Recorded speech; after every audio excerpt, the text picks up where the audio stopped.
Hello students, welcome to physics with easy way. आज का हमारा टॉपिक है श्रोडिंगर वेव इक्वेशन। तो पहले हम जानते हैं कि हमें उसकी जरूरत क्यों पड़ी। हमें पता है कि डी ब्रॉगली के अकॉर्डिंग कोई भी अगर मूविंग पार्टिकल है तो उसके साथ क्या होता है, एक वेव एसोसिएट होती है, जिसका हमने लास्ट वीडियो में वेवलेंथ भी फाइंड किया था, जिसे हम डी ब्रॉगली वेवलेंथ कहते हैं। तो अगर उस वेव का वेवलेंथ है तो कॉमन सी बात है कि उसको पोजीशन के साथ, टाइम के साथ रिप्रेजेंट करने के लिए हमारे पास उसका क्या होना चाहिए, एक वेव इक्वेशन भी होना चाहिए। तो उसको हम कैसे फाइंड करते हैं या वो कैसे रिलेट करता है पोजीशन या टाइम के साथ, इसी को रिप्रेजेंट करने के लिए इक्वेशन दिया गया, जिसे कि हम वेव इक्वेशन कहते हैं। और वो इक्वेशन जो है वो श्रोडिंगर ने दिया था, इस वजह से इसे कहते हैं श्रोडिंगर वेव इक्वेशन। ये उतना ही इम्पोर्टेंट है क्वांटम मैकेनिक्स में जितना कि फिजिक्स में हम कहते हैं न्यूटन्स लॉ या फिर मोमेंट ऑफ इनर्शिया इम्पोर्टेंट है, ठीक वैसे ये काफी इम्पोर्टेंट होता है। तो यहाँ पर इसको रिप्रेजेंट करने के लिए हमारे पास क्या होना चाहिए, कोई ना कोई फंक्शन होना चाहिए जिसे हम साइन से रिप्रेजेंट करते हैं। और यहाँ पर जो उसका इक्वेशन आता है उसे हम क्या कहते हैं, श्रोडिंगर इक्वेशन कहते हैं। तो यहाँ पर श्रोडिंगर इक्वेशन क्या है, वो श्रोडिंगर इक्वेशन वह समीकरण होता है जो विभिन्न भौतिक अवस्थाओं में द्रव्य तरंग जो कि उस मूविंग पार्टिकल के साथ एसोसिएट होता है उसे रिप्रेजेंट करता है। श्रोडिंगर इक्वेशन क्या होता है, एक सेकंड ऑर्डर डिफरेंशियल इक्वेशन होता है जो कि किसी भी क्वांटम मैकेनिकल सिस्टम को रिप्रेजेंट करता है। अगर उस इक्वेशन में कौन कौन सी प्रॉपर्टीज होती है उसके बारे में देखें तो सबसे पहले उसमें होता है तरंग फलन, जो कि उस वेव को, जो मूविंग वेव था वहां पर, उसे रिप्रेजेंट करता है। तो मूविंग वेव को किससे रिप्रेजेंट कर रहे हैं हम, वेव फंक्शन से रिप्रेजेंट करते हैं, जिसे हम साइन पढ़ते हैं। Psi is a function of position and time. इसे हम ऐसे लिख सकते हैं अगर हम बात कर रहे हैं 1D की। इन केस अगर हम 3D में जाएंगे तो psi is equal psi x, y, z, z। अगर हम इसी को स्फेरिकल में लिखें, स्फेरिकल कोऑर्डिनेट्स में लिखें 3D में ही, तो हम कैसे लिखते हैं, जहां r क्या होता है,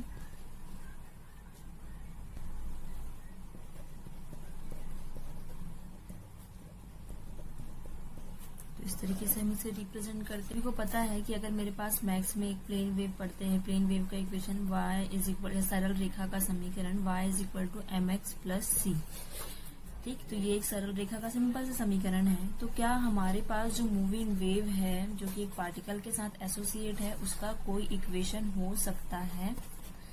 हो सकता है। तो वो क्या होगा, उसे कैसे फाइंड करते हैं, तो हम सिंपल एक 1D इक्वेशन ले रहे हैं जो जिसमें y की डायरेक्शन की तरफ डिस्प्लेसमेंट हो रहा है विथ रिस्पेक्ट टू x। उस पार्टिकल की वेलोसिटी क्या है, v है, और जो टाइम है वो t है।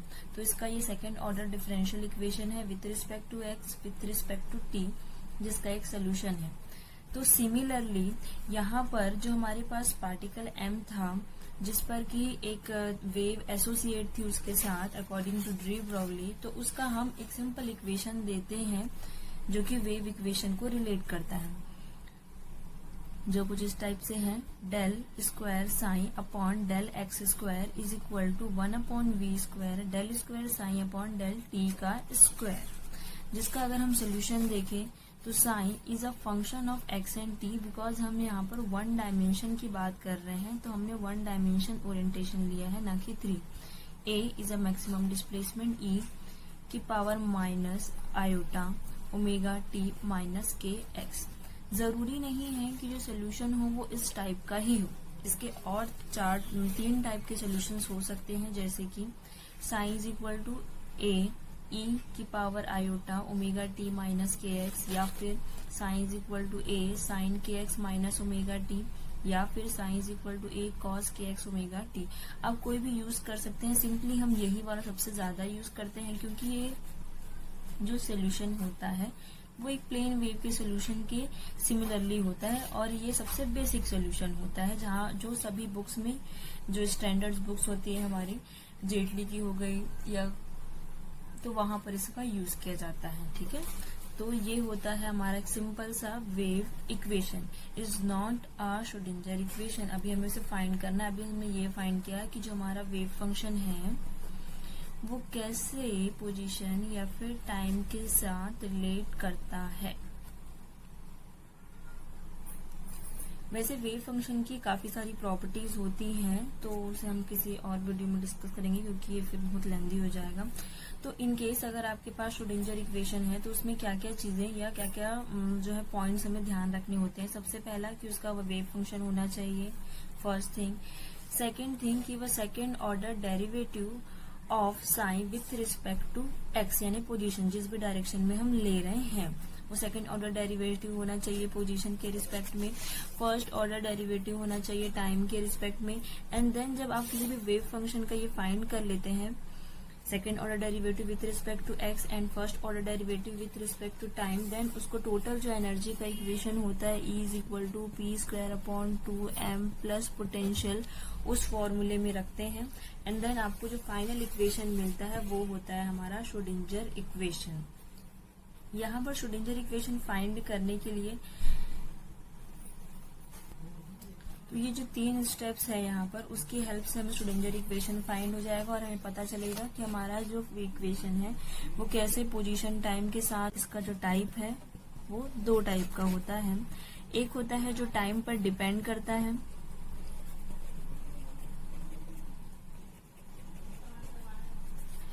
और दूसरा होता है टाइम इंडिपेंडेंट श्रोडिंगर इक्वेशन। मतलब कि यहाँ पर टाइम प्रेजेंट होगा, यहाँ पर टाइम प्रेजेंट नहीं होगा, तो हम ये देखेंगे कि इन दोनों इक्वेशंस में क्या डिफरेंस है और इसे हम कैसे फाइंड करते हैं। So let's started. तो फाइंड करने के लिए हम फिर से वही अजम्पशन लेंगे कि हमारे पास एक मूविंग पार्टिकल है जो पॉजिटिव एक्स डायरेक्शन में, यहाँ पर ध्यान देंगे डायरेक्शन इज ऑल्सो मैटर। अभी फिलहाल हम पॉजिटिव एक्स डायरेक्शन में मूविंग पार्टिकल ले रहे हैं। इसका जो मोमेंटा है वो px है, यानी कि एक्स डायरेक्शन को रिप्रेजेंट कर रहा है। उस पार्टिकल की जो एनर्जी है, टोटल एनर्जी, वो E है। तो उन 4 इक्वेशंस में जो कि आपको रिप्रेजेंट किया था उसमें से कोई भी हम एक इक्वेशन ले लेते हैं। मैंने ये वाला यूज किया है, आप चारों में से कोई भी यूज कर सकते हैं। जहां पर k क्या है, वेव वेक्टर है, एक्स डायरेक्शन को रिप्रेजेंट कर रहा है कि जो वेव है वो किस डायरेक्शन की तरफ। k = p/h, ये आ गया हमारा। अभी हम इसका यूज भी देखेंगे कि क्यों हम इसे फाइंड कर रहे हैं। दूसरा ओमेगा = 2πμ होता है and we know that E = hμ। तो म्यू की जगह h रख सकते हैं।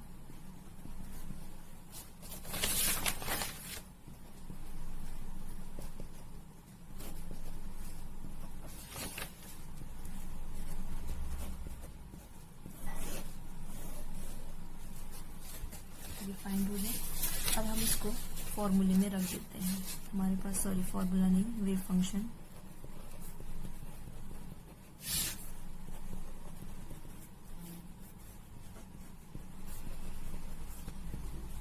हमने k की क्या वैल्यू फाइंड की, p/h x minus E/h now इसे मैं इस तरीके से भी तो लिख सकती हूँ, दोनों में चूंकि h कॉमन है यहाँ, तो px माइनस E/t।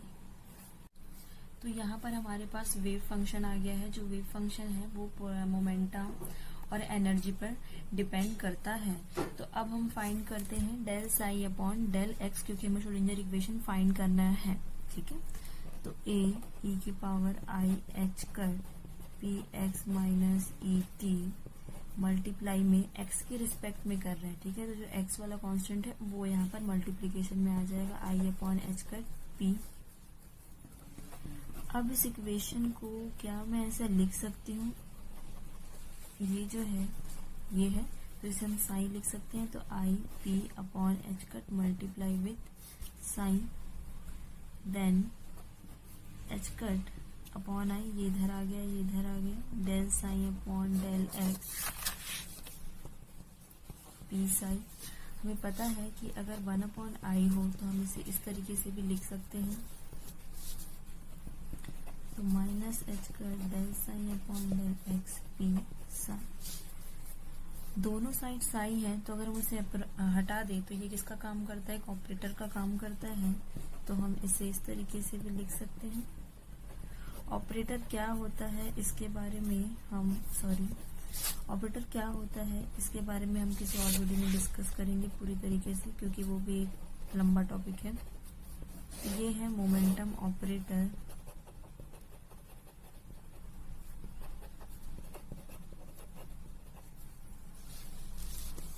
नाउ अब हम फाइंड करते हैं अगला डेरिवेशन। अब हमारे पास जो वेव फंक्शन है इसे मैं इक्वेशन 1 ले लेती हूँ, और जो मोमेंटम ऑपरेटर हमने निकाला ये इस इक्वेशन को 2, इस इक्वेशन को 3, ठीक है। अब हमारे पास जो मोमेंटम जो वेव फंक्शन है यानी कि इक्वेशन 1 है उसे हम क्या करते हैं, टाइम के रिस्पेक्ट में डिफरेंशिएट करते हैं। तो क्या आएगा ई आई एच कट। अभी हमारे पास टाइम के पास जो कांस्टेंट है सिर्फ ई कांस्टेंट है जिसके सामने माइनस लगा हुआ है। तो पी एक्स ये तो वैसे का वैसा आएगा, मल्टीप्लाई में आई एच कट माइनस में ई। तो अब हम इसे जैसे पहले हम ई माइनस आई एच कट ई की पावर आई h cut P x minus E T. तो क्या इसे मैं उसी फॉर्मेट में लिख सकती हूँ ए, और इसको हटा दें अगर पूरे को क्या लिख सकते हैं हम साइन के फॉर्मेट में यूज कर सकते हैं।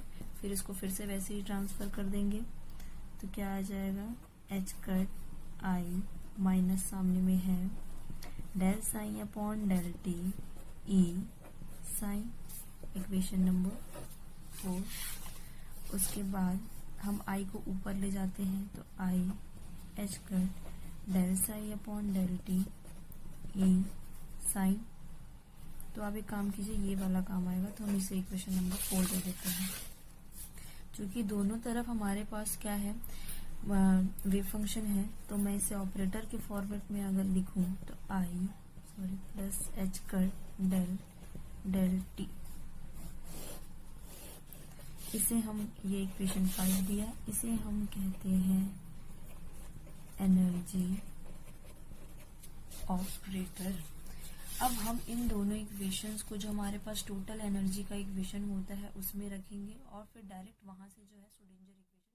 हमारे पास टोटल एनर्जी का formula is equal to p square upon 2m plus v है। हम वेव फंक्शन ऑपरेट करते हैं दोनों साइड, क्योंकि वही वेव फंक्शन जो है वो पार्टिकल के साथ क्या है एसोसिएट है, इसलिए हम ये वेव फंक्शन इस पर ऑपरेट कर रहे हैं। हमारे पास जो हमने फाइंड किया था मोमेंटम ऑपरेटर एनर्जी ऑपरेटर, उसकी जो वैल्यूज हैं उसको हम इस फॉर्मूले में रखेंगे एंड देन सॉल्व करेंगे। तो मैंने P और E की वैल्यू रख दी है। E की वैल्यू यहाँ रखी है इस साइड पे, अपॉन T है, रिस्पेक्ट में आप इससे डिफरेंट कर सकते हैं। तो मैंने इक्वेशन में E और P की वैल्यू रख दी है। यहाँ पर इसमें चूंकि स्क्वायर है तो यहाँ पर मैंने स्क्वायर लगाया प्लस वी साइन। अब इसको सिंपली सॉल्व करते हैं जैसे हम लोग मैक्स सॉल्व करते हैं। Del by t psi is equal h cut square minus का अगर स्क्वायर करते हैं तो प्लस, और आई का स्क्वायर करेंगे तो माइनस हो जाएगा। तो ये माइनस का साइन 2m नीचे है, ये डबल डिफरेंशिएट हो गया साइन वेव फंक्शन वैसे प्लस वी साइन। तो ये हमने जो इक्वेशन फाइंड किया जहां पर वेव फंक्शन सेकंड डेरिवेटिव है एक्स के साथ पोजीशन के साथ, फर्स्ट डेरिवेटिव है टाइम के साथ, इसे हम क्या कहते हैं for one dimensional Schrodinger equation. One dimensional क्योंकि यहाँ पर जो चेंजेस हम देख रहे हैं वो सिर्फ एक्स डायरेक्शन के साथ देख रहे हैं। तो is first one dimensional Schrodinger equation. अगर हम ये क्या बोलते हैं एज्यूम करें कि जो हमारे पास पार्टिकल है वो फ्री पार्टिकल है, फ्री पार्टिकल, यानी कि वहां पर जो पोटेंशियल एनर्जी होगी वो क्या होगी 0 होगी। तो ये फॉर्मूला क्या हो जाएगा i h cut del upon del t psi minus h cut square upon 2m del square psi upon del x square. तो फॉर अ फ्री पार्टिकल के लिए श्रोडिंगर इक्वेशन इस तरीके से ट्रांसफॉर्म हो जाएगा और ये जो है वो वन डायमेंशनल श्रोडिंगर इक्वेशन कहलाएगा। अगर मुझे इसी इक्वेशन को 3 डायमेंशन में लिखना हो, फॉर 3 डायमेंशन, सो हम इसे लिखेंगे del t psi is equal minus h cut square upon 2m, सब में कॉमन रहेगा, so plus y square plus psi z square plus v psi. और इसे सिंपल इतना बार बार लिखने से अच्छा हम इसे कैसे लिखते हैं, i h cut del psi upon del t is equal minus h cut square 2m del square psi plus v psi. ये 3 डायमेंशन का रिप्रेजेंटेशन होता है। तो ये हो गया हमारा 3 डायमेंशनल श्रोडिंगर इक्वेशन।